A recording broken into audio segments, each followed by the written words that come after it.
So balik ta kadali no, ako ipakita ninyo no gikan sa kaning Barangay Road. Okay kani of Tambuhangin. So nata sa may Tambuhangin no, atong gi-visit ning bago nila nga dike. Okay, lantawan ninyo ha. Ako ipakita ang hagdan.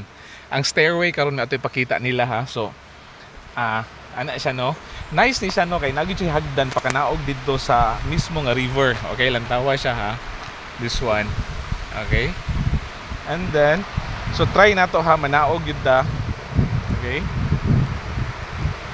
So nice siya no kay provided yun siya og kanang hagdanan nga very comfortably gyud no.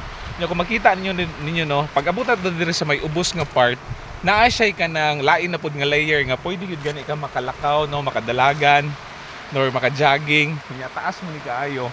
And then dito sa mismo nga river no, makita nato na napud siya kanang hagdanan no para manaog pud no sa mismo nga river. Okay? Diri sa may suba gyud so makaabot gyud ta diri no. So tsada dali no kanang magkuan, mag-fishing no or kanang mamingwit no or nice kayo ang lugar, ang place, okay? So abot jud ta sa kuan kanang sa silong no. So this is the river, okay? And then dito nga side, okay, lantawa. Okay? So nice guys nga tanan. Okay?